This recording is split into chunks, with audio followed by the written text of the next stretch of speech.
Welcome to the Referrals Podcast, the show designed to help everyone from the solopreneur to the Fortune 500 company win the referral game. If you want to build a company with an army of ambassadors and raving fans who speak highly of you and refer you willingly, you are in the right place. And now, here is your host, Michael J. Maher. Welcome, everyone, to another amazing episode of Referrals Podcast. And you're like, how do you always know these are amazing, Michael? Like, before I listen to it, I know it's going to be amazing, but before I record it, I know it's going to be amazing. I mean, it's just like that. No, I do not come back and re-record the introductions. I don't do that. But I know today's going to be amazing because our primary focus this spring and honestly this year with a lot of our clients and honestly with you, we consider the Referrals Podcast listeners, clients. We see you, the viewer, the listener, as clients as well, is small events, big results. And one of the small events that I did for 12 years in my business and cannot espouse and champion enough is the Board of Ambassadors approach. Well, I will tell you that we have an example today that is going to knock your socks off. And I understand that you guys have heard from him before. Many of you might consider him like the movie theater event expert. And many of you saw him speak at Referral Mastery Summit in Orlando, where he gave away a big screen TV in his breakout session to a standing room only crowd. One of the best marketed and promoted sessions I've ever seen. And so he is a lender with PRMG in Santa Clarita, California. He's with us once again. Let's welcome to the podcast, Scott Edwards. Welcome, buddy. Thank you, man. I'm always honored to be here, man. It's the mortgage doc himself. Yes, sir. Well, what's interesting is the people that are listening are thinking, well, we see a lot of Scott Edwards. Well, we're actually seeing a lot less of you lately. You are losing weight and looking good, brother. I appreciate it. For those of you that are just listening to this today, I encourage you to go to YouTube just to check out our buddy Scott Edwards as he's down about 55 to 60 pounds since about 14, 15 months ago, right? Right. Yep. Yeah. Yeah. Incredible. All right. So we're going to stay super focused. We're going to make today a little bit shorter. And, you know, I just had the coaching call with you and I just thought, oh my gosh, we really got to just diagnose this and break it down. The Board of Ambassadors event. All right. So in your thought, what is the Board of Ambassadors event, you know, and why should we do one? It's an event where you get people who know, like, and trust you in a room, and then even some people that you want to know, like, and trust, right? So, and what created out of it, I think the word you used earlier was culture, right? Like it's creating this culture, this as it's called, Board of Ambassadors, of people all out there raving about the event, about the people in the room, and my team, right? So, and everything we do. And so it was a huge hit, and we're very excited about it. We're looking forward to the next one. But what are the details would you like me to tell you about it? I love it. Well, I will tell you, I love about it is that it's a small event with big results, right? I mean, yes, which you've been telling me about. Yeah, right. But here's the thing. I mean, that's the thing about coaching, right? Is we've got your big events that we really focused in last year. What did we do? We dialed it in, right? Now, we also started to see some of the challenges that we can have with the big events, which is, you know, we got to run a company that's doing 100 plus transactions, right? Hundreds of transactions, as well as do the event follow-up. Well, that makes those 4 weeks after an event a lot if you've got 196, 239, 296, and 329 referrals after an event. So that's a lot of follow-up because you got to follow up with the referral source. You've got to follow up with the attendees. You got to follow up with the no-shows and the non-attendees. And then you got to show up with your entire database and follow up with them. Right. So it becomes a follow-up thing, which is good. It's good to have follow-ups, good to have, you know, reasons to call people, especially if it's to say thank you or we missed you. But now we've got this smaller event. How many people did you invite and how many attended? So we invited 34, and we had 3 that didn't show up. So two that actually did a no call, no show, because we did follow up on Tuesday, the 2 days before. But yeah, 30, it was total of 32 people came and then on top of it, our team was 3 people, and I had a videographer and a photographer there. So Yeah. about 37. Yeah, quick note on that for everybody. One of the things that we really champion in Event Mastery, which is going on right now, you can sign up for Event Mastery at eventmastery.com. If you're going to sign up this week, like literally right now, because you missed week 1, but you can make up week 1 and maybe week 2, and you can make it happen. But I don't want to make this a giant ad for that, but it's one of those where this is what we teach. And one of the things that we teach is take photos and get videos. And that's something that Scott has really embraced and worked with through the time. What's the 1 or 2 greatest things that happen from taking photos and getting videos? So the photos, like today, we posted, we did an open letter yesterday, actually last night, an open letter to the board of ambassadors. We had incredible photos, and it added this extra buzz about the event. Like, what was that? I mean, I saw some people commenting like, well, what was this event, right? Like, why didn't I hear about it, right? Mm-hmm. So that was cool. Plus, there were some great photos. I mean, step and repeats. We had some really good photos there. The videos are still being edited right now. We had 2 different video setups. We had ones where video were in the room. And interesting enough, to talk about the video, you and I talked about this beforehand about like being like almost like invisible in the room. That's right. But the room was so, I think, and someone pointed out the questionnaire that I had them fill out, at the beginning, which you suggested before we sit down, it actually got them into a place mentally where they were already ready to reveal and be themselves. Because they knew the answers. Because they knew the answers. They knew the questions that were going to be asked, and they knew the answers. There's power in that, right? It's like you change the dishwasher or you change the laundry, right? And it's like you get to something in the dishwasher and you're like, I don't know where this goes. So what do, right? You either put it back in the dishwasher hoping somebody else puts it away, or you're like, maybe you just put it somewhere, which would drive your wife crazy. Or you're just like, I don't know what to do with it, so you set it on the counter, right? And there's this hesitation, there's this like incompleteness, and there's this whole bit of doubt. There was no doubt for them. They went to that place because they knew it was safe. They knew it was their mindset was already set. And that's, there's a great book out there called Persuasion by Robert Cialdini. He wrote the book Influence, The Psychology of Persuasion, but he wrote a future book called Persuasion. A lot of the 7L and what we do in a referral mastery system is based on persuasion. I didn't know, the book was written after 7L. So I didn't know that these were things, right? We just did them, and they set the tone for getting referrals, getting into great conversation, and letting people be authentic and vulnerable. And when you can do that, it builds the relationship at such an accelerated rate. So I love that. And all right, so there's a video camera in the room. Did you notice anything about how the people acted? Do you think they acted differently with the camera rolling in the room? So our videographer's been doing this for a long time. So he actually read the room. We did a what worked, what didn't work right after the event. And he actually identified, he said, Scott, like, I really felt the room was starting to get more vulnerable, and I actually got closer.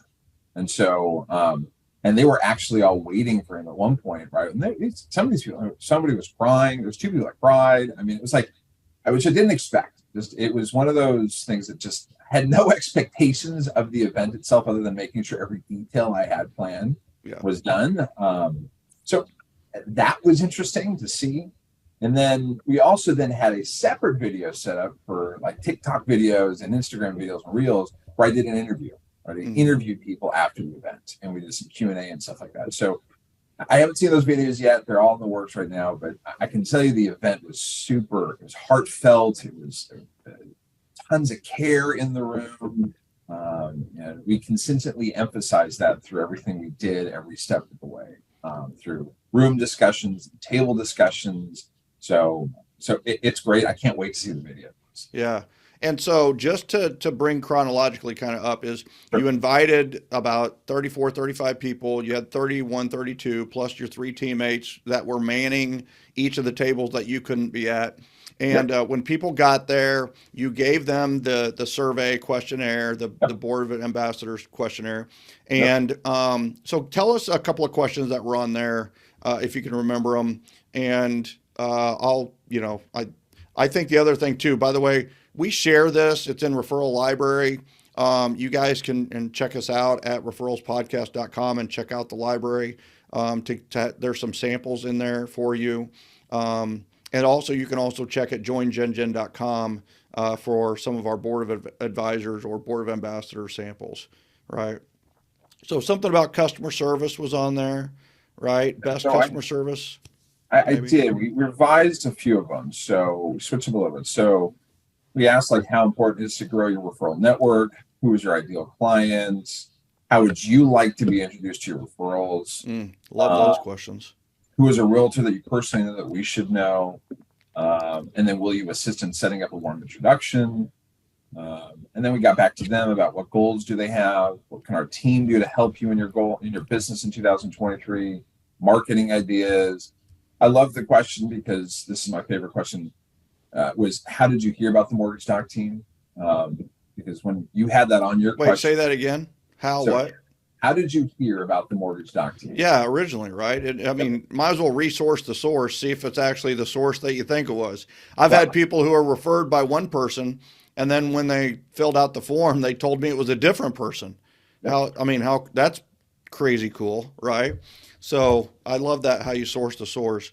And so they fill out the questionnaire. Yep. And I think a great guideline for people listening to this and just to educate you this is, what are the questions that you would really love a networking partner or a consumer to ask you, right? And those are really the questions you're asking is, what's your ideal client? How would I introduce you if I found somebody, who are you looking for? That kind of thing. Yep. And you just ask those. If you want somebody to ask you a question, any question, ask them that exact same question first.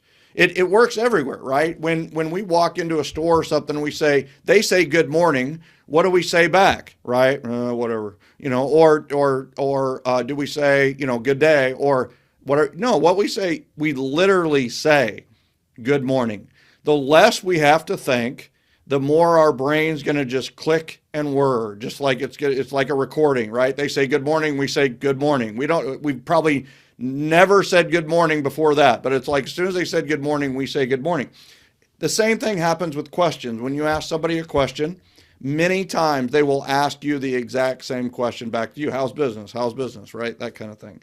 Yep. All right, so they fill out the form, they sit down, and then they order the salad is served, and they start going. You've got 4 tables going, 4 table discussions going, which is a really nice number. 4 times 8 is 32. So that makes a lot of sense.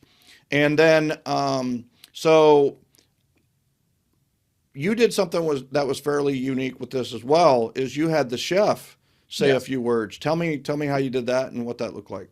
Yeah, so I had spoke with the chef ahead of time and where I was going, and I asked him, I said, hey, I'd love to add a nice little touch, right? I think because I had him make a meal that was important to him, right? Mm-hmm. So that he was willing, he wanted to share with us.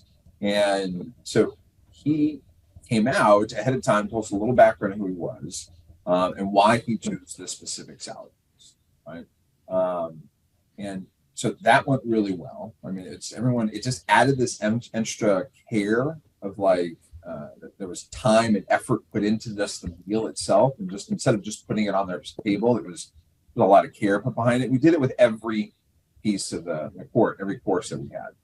And a lot of people loved it. I mean, it was one of the highlights, and we emphasized it later, right? It's like we emphasized why it was so important to us about having a whole experience. Mm-hmm. We could have just had someone drop a plate on your table, but the reality is we wanted you to have an experience. Yeah, and that detail was why we had the chef.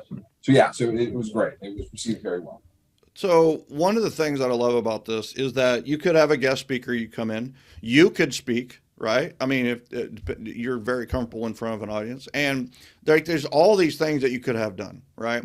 And having the chef speak is the best possible speaker because of the passion and how appropriate it is for the meal, and as long as he's understandable, or she is understandable, speaks English fair, well enough to be heard. And I mean, if you're at a French restaurant and they speak French, could have some issues with that.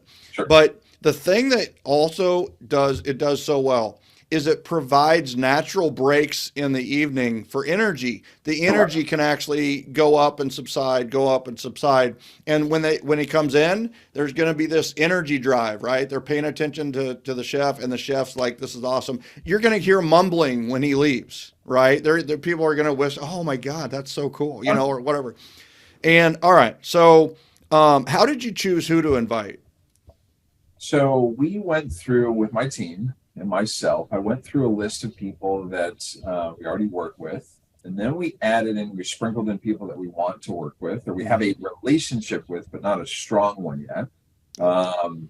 And we invited those people, and we personally phone called them first. So we made the personal phone call and said, hey, we want to invite you to this event. All right, are you available this day? And once they confirmed they were available, then we took it a step further, and we messengered personal invites to them. So they got a basket of Huda socks, and then what else was it? Gloves, mittens, and then Rick, my business partner, loves writing poems. So he wrote a poem that tied the socks, the gloves, and even chapstick in there. We rolled it up like a little scroll. We had our invites stamped with our mortgage doc seal that we bought, and one of my daughters actually helped me with all of that. My wife helped me with the writing of the invites. Love it. So it was a family affair in that regard, and then we personally delivered them. And the wow effect was, I mean, it was funny because they didn't really know what they were going to. Like they knew because I put it on the invite, and I had a purpose and a mission, so they had an idea. Yeah. But they really didn't know, and so it was very exciting for them. There was this unknown factor for all the people that were coming. That when they finally got there, and then they figured out what this was and what it all was, and walked away, they were so enamored by the whole event. Yeah, I love that. And I will tell you that, having a spouse that's incorporated in the business in some way is a challenge of its own. Or let's say they're maybe not always integrated in the business, but they don't really know what you do, right? They do what they do, you do what you do, and they don't care to really know what you do, and you don't really care to know what they do necessarily, other than how you doing. Is it making you happy, right? And what I love about your post today on Facebook is you had the 72 pictures, beautiful, right? Awesome pictures. And you commented below, and then your wife commented about, actually, she was one of the first commenters, and she was just like, what a wonderful night. Yeah. And for her to be able to go in and see like what you guys could do together. I mean, it's a little different than cold calling realtors on Monday, right? Yeah. Yeah. I mean, it's like, hey, Brooke, will you come in and watch me cold call realtors on Monday morning? I think that you would like that. Or we don't have to cold call anybody. We literally, everything's a warm call and a hot call, right? Absolutely. So, all right. So where did you have it? Like what kind of a place? Yeah, so I had it at the Valencia Country Club out here in Santa Clarita. So I'm a member there, and so they had actual boardroom. So we put it in the boardroom. So there you go. What night did you do it on? I did it on a Thursday night. Thursday night. How long was it? It went for 3 hours.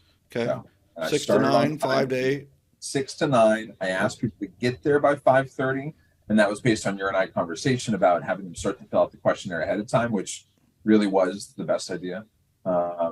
It gave everyone time to be able to do it. Because once 6 o'clock started, it was hard for us to find time and stuff on the tables. So, how much did it cost you? It ran about $3,000. Okay. And how many referrals / lead, that kind of thing? I know it just happened, but how many are you? It's the first thing. I love to know the numbers, so it's the first thing before I dropped my buddy. My John there you go. It's fun to count referrals, isn't it? It's just fun to count leads and referrals, and yeah. So it was surprising. So 51 referrals to myself and my team, but there were 3 of them that filled it out, and was like there was an exponential number. There was no real actual number. It was like, let me introduce you to everybody. Let me introduce you to the entire office. It was like so, but we calculated 51 for that. Yeah, 51 direct and 3 really good opportunities. Other, really, really bigger opportunities. Exactly. And then we also had on that questionnaire, we had the question of, please take a look. Do you know someone that needs a referral for any of these services? And I made sure to put everyone who was in the room, their service on this. Oh my gosh. Drop the mic. Beautiful. And we had 120 referrals from that. 120 outgoing referrals. Could you imagine going to a meeting and they had no idea what they were getting in for? They what's an ambassador, right? I don't know what this ambassador thing is, right? And then they get there, they learn what an ambassador really is. And, and then the next day or the next week, they're getting, hey, listen, I had 3 or 4 that raised their hand on what you do, and maybe you should connect with them, right? And like you said, this just happened. And we were talking about like follow-up and one-to-ones. Sure.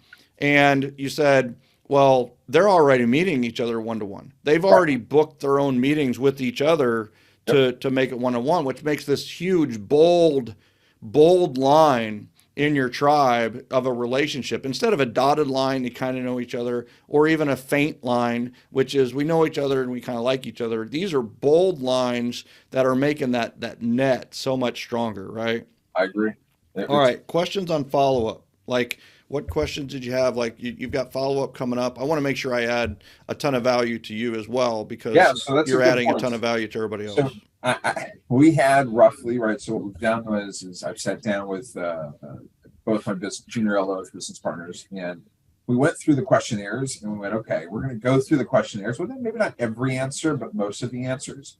Because we obviously have them fill it out. So we want to make sure we give them, we want to learn and understand how we can be valuable. And so what we did was I said, okay, Rick, you're going to do these 2 questions and I'll do this one, right? Kind of wasn't a back and forth, but pretty close. So that there was always leadership going on in the room. And we've got a follow-up set for an hour session.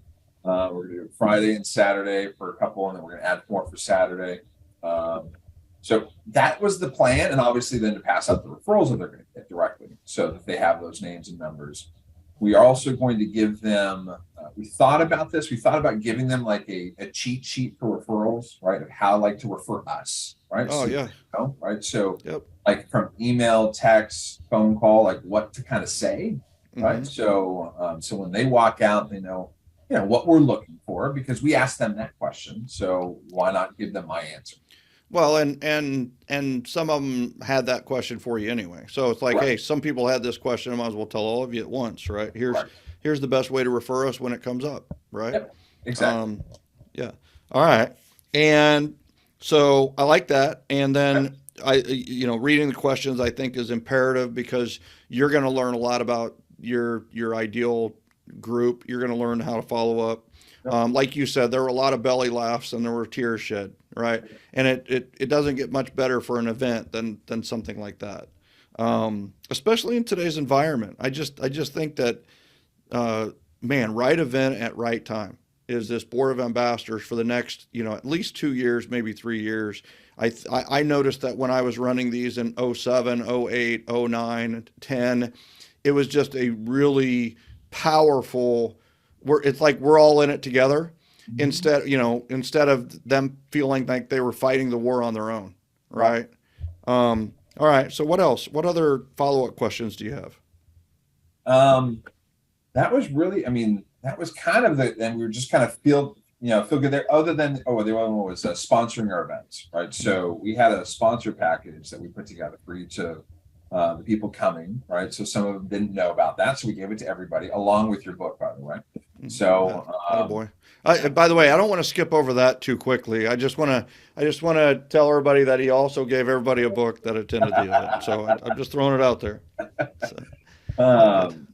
So we did that, but we also had a nice sponsor package, an envelope that we're going to touch on with them, so they can understand what that looks like for us, and what that looks like for them. So we put a lot of time and effort into that to make sure there's value to both. We only have 2. We only did 2. We did a per event thing as well. So, okay. So I would say one tweak that you might be able to add for the next one. When are you doing the next one? Actually, we've scheduled it. I don't have it in front of me, but it's in June. It's like the first or second. Good month, right? Yeah, second or third, maybe fourth week of June, when people go on vacation that first and second week sometimes. Yeah. All right. So I would make sure that your next one had 2 or 3 questions on specifically on events, on your bigger events, Okay. right? And just, have you been to one? How could we make it better? What would you do differently?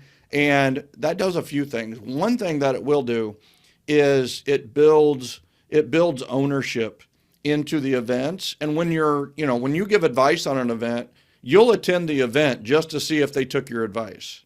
Sure. And I think, and that actually is what my whole system became, was an event committee, which was ran like a board of ambassadors, which was half those questions that I wanted them to ask me, and I'm going to ask them. I want to know about their business and their ideal client. And half was entirely about events, like what events should we do, how should we change it, and and it just worked really well because everybody that went to the board of ambassadors would attend and spread the word about the event. They became true brand ambassadors and ambassadors for my events and for our brand. And the thing about an event is it gives them a talk about, right? You're arming them, like they're armed a little bit about the board of ambassadors. What's a board of ambassadors? Which is a better name, in my opinion, than board of advisors or advisory board, because people instantly have this judgment about board of advisors or advisory board. With board of ambassadors, it has that curveball kind of Right. word in there with ambassadors. Yep. So it's more intriguing. And then that becomes the talk about. Well, then your movie events and your Santa event and everything, holiday event, it becomes the talk about. You're arming your army with the tools to go out and help you in the war, so to speak. So love that. Yeah, no, I'm excited. It's been great. It really has. I mean, my team and I, the momentum that we've built from it has been incredible. And we're just doing our part to continue to take, a word that we use out here is market share, right? So continue to be that name out in the vicinity. Well, and take your place at the top of the funnel, right? And we were talking a little bit before the call in the Zoom, and I talked about, like, I coached a long time ago helping Tim Brahim at Lone Toolbox, and at the time I was coaching LOs on how to build relationships with realtors, and Brahim was like, nobody knows how to build relationships like you do, and nobody knows realtors like you do. So I'm going to have you coach and pay you a handsome sum of money and tell them how to. And you know what? We had success. We did a good job with the LOs, but over time, we evolve and I evolve, and my mindset has shifted to where, why are the LOs subservient to the realtor, right? Why isn't it, go from subservient to servant leader at the top of the funnel? And I have to give Greg Frost out of Albuquerque, New Mexico, like a huge kudos for changing my mindset about the LO and mortgage professional in general, about can they take that place at the top of the funnel, because Greg proved it, that you can be at the top of the funnel. And now, Scott, you're going to become more influential in the world, in your world, than a lot of the realtors, right? Because you have this system in place with the apps and with what you're doing. And it's exciting. You got to be excited for what you're putting together. I am. There's I think the word I would use is calming, or what was the word we used in one of the coaches? It was basically that I know, like, I'm clear on everything this year, right? There's no, I'm not stressed about anything. I know that business is coming. I know that business is coming in. I know that we have a system in place that works. And so you have peace of mind about where your next piece of business is coming from. Exactly. Right. That's a pretty damn good way to go to sleep at night. Absolutely. And just so you know, not everybody has peace of mind right now. I've heard people from conferences that are calling me from the conference and go, "Oh my God, it's doom and gloom. I think we've got suicide alert for lenders and realtors over here." And I'm like, man, they just need to do what we teach, right? And I can't, we can't save the world. We can only save the ones who will listen and learn. And you listen and learn about as well as anybody in the world. And I just really appreciate that about you. All right. One last thing is, all right, so somebody is sitting on the fence about doing a Board of Ambassadors event. What would you suggest that they do? Do it. You put it on the calendar is actually is what I would tell them. Put it on the calendar and then do it. and just start making the phone calls. It was your Catalyst phone call, this Catalyst Zoom meeting where we had, and you said, you got to put it on the calendar. And as soon as I did that day, I made the phone calls because I was so caught up in how to invite people. And I just made the phone calls. I said, hey, do you want to come to this thing? Board of Ambassadors, it's going to be a blast. Right? It's going to be so much fun. I'd love for you to be there. Oh, really? Yeah, I'd love for you to be there. Great. I'd like to be there. So then it then snowballed into this incredible next 2 days of making phone calls. So I put it on the calendar and then make calls. And here's the thing. Think about what you just said about making the calls. Like everybody always talks about, you got to make the calls, and everybody's like, oh, I don't want to make the calls. Or there's this thing called call reluctance. And here's the thing, you don't have call reluctance when you have a great reason to call a great person. You don't have call reluctance. You have call reluctance when, you feel like a bad person calling a stranger. Sure. Yeah, of course you're going to have call reluctance. Who wouldn't? But here's the thing, when you're calling great people with great information for a great reason, all of a sudden it's really easy to make the calls. And that's, I truly believe, the power of events and the power of what we're doing here. So Scott, I just have to say thank you once again coming on. And people are like, well, Scott Edwards, he's been on like 3 or 4 times. Like, how do I got to get on? Well, there's only one way to get on Referrals Podcast. By the way, this isn't the Michael Maher Show or the Michael J. Maher Show. This isn't. We love to shine a light on those that do one thing, that's implement. If you're an implementer and a doer, you are going to be successful. You're going to get interviewed on this podcast, right? Are you going to get 51 referrals, 3 exponential opportunities, and 120 outgoing referrals? Maybe. I mean, that's what's cool about this. The possibilities are endless. The answer is maybe. So, but the bottom line is you got to do it. And Scott, you do it. You do it very well. And I appreciate you being our guest here today on the Referrals Podcast. I appreciate you. Ladies and gentlemen, join gengen.com if you haven't yet. Check out eventmastery.com if you haven't yet. And I really appreciate all of you checking out our YouTube channel. It's appropriately named Get Referrals. And you check it out, subscribe if you feel the urge. When you subscribe, hit the little bell, and you can actually get notified when our podcast hits or when I do these secret, cool, like stealthy videos that nobody sees and we have up for a day and then we take them off. We do that. Did you know that? I didn't Pretty know. cool. That Up is and cool. down. We call them up and downs. All right, ladies and gentlemen, I appreciate all of you. We'll see you on the next episode of Referrals Podcast. See you, everybody.